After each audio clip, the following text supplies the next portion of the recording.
नमस्कार मित्रों, खेल और खिलाड़ियों की आवाज़ खेल पथ में आपका हार्दिक स्वागत है। दोस्तों, हमारे देश में खेलों के नाम पर स्वांग जारी है।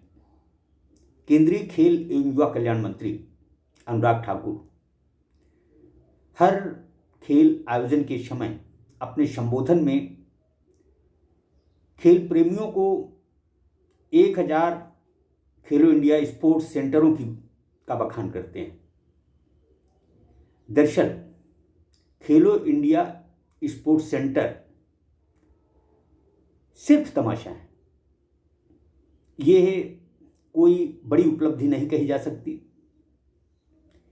क्योंकि यह सेंटर वही सेंटर हैं जो कि राज्य सरकारें पहले से संचालित कर रही हैं।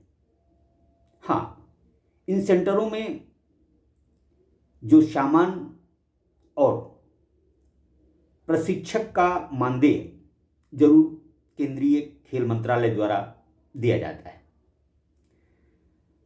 हमारी हुकूमतें आज़ादी के बाद से खेलों के विकास का ढिंढोरा पीट रही हैं, लेकिन खेलों का विकास कितना हुआ यह बताने की ज़रूरत नहीं है।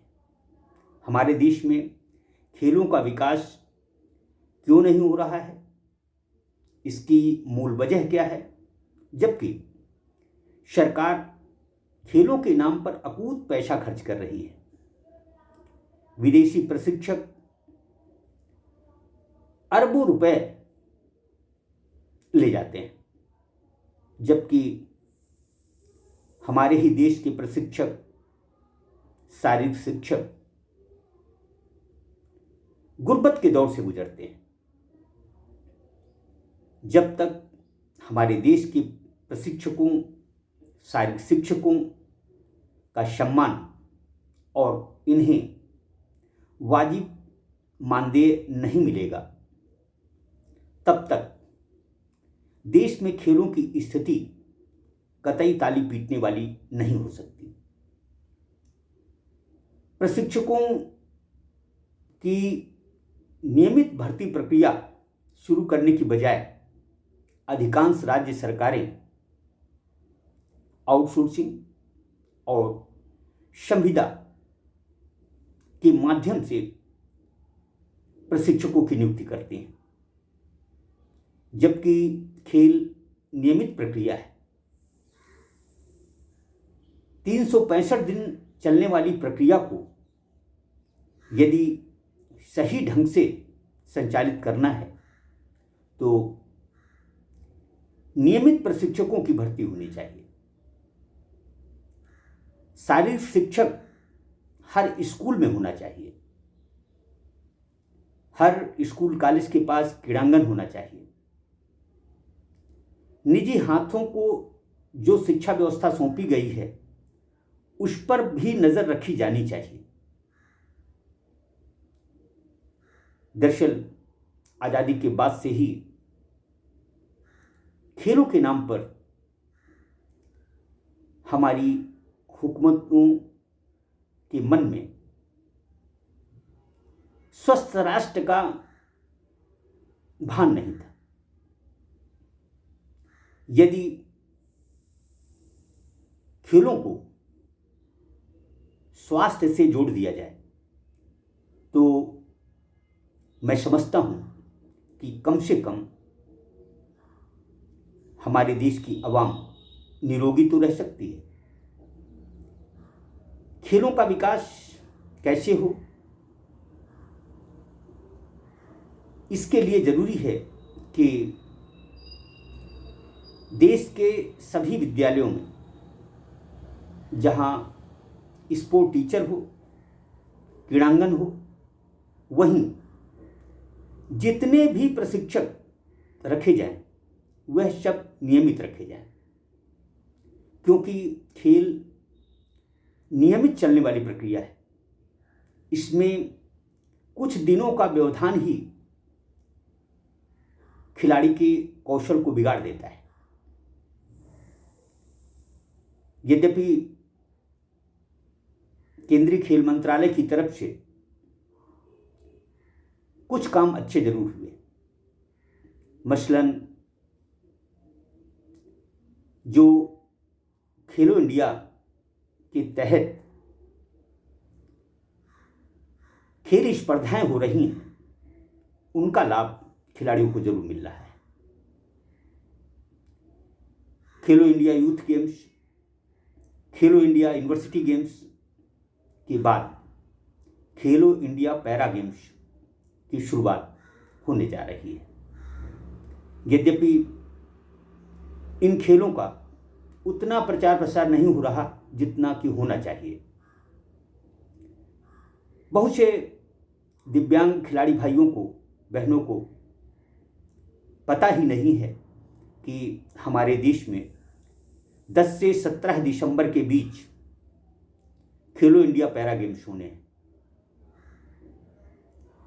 दरअसल जब कोई नई बात होनी हो या नई चीज़ शुरू करनी हो तो उसका प्रचार प्रसार अच्छे से होना चाहिए।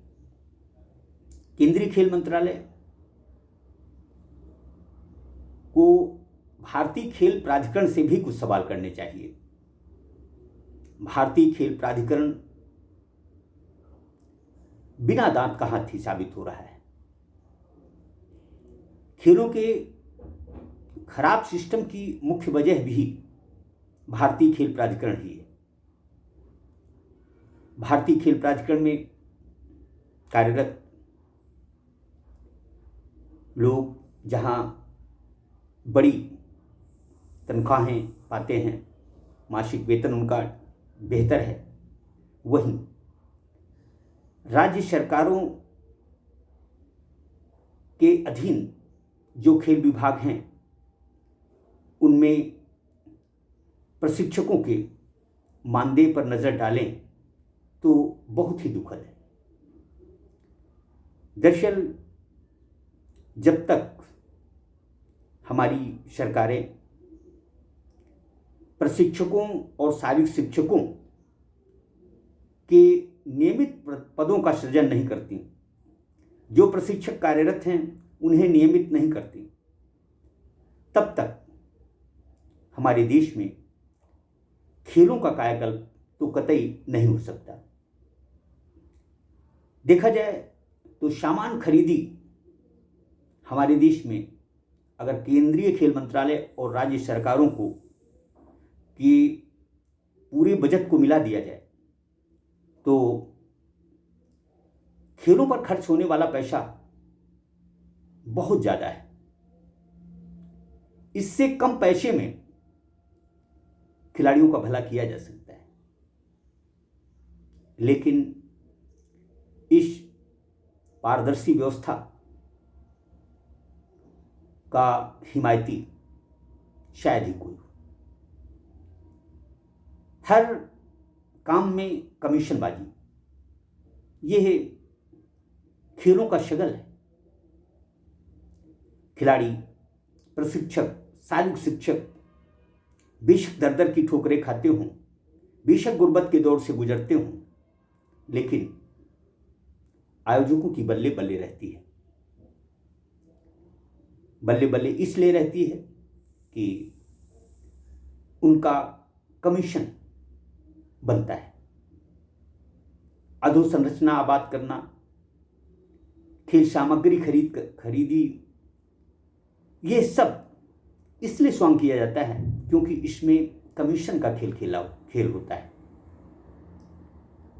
प्रशिक्षकों, खिलाड़ियों, शारीरिक शिक्षकों की शुद्ध किसी को नहीं है। हर नई योजना का ढिंढोरा पीटा जाता है, उस पर काम हो रहा है या नहीं हो रहा है, किसी को कोई सुध नहीं है। यदि भारत को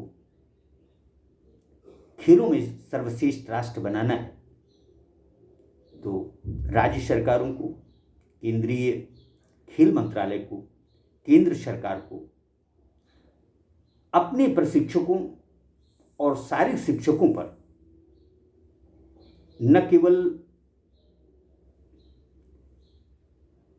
कृपा बरसानी होगी, उनकी आर्थिक परेशानियों का अवलोकन करना होगा, बल्कि उनके नियमित पदों का सृजन करना होगा। जो प्रशिक्षक, शारीरिक शिक्षक लंबे समय से कार्यरत हैं, उन्हें नियमित करना होगा। तभी खेलों में कायाकल्प हो सकता है, खिलाड़ियों का भला हो सकता है। जय हिंद, जय भारत।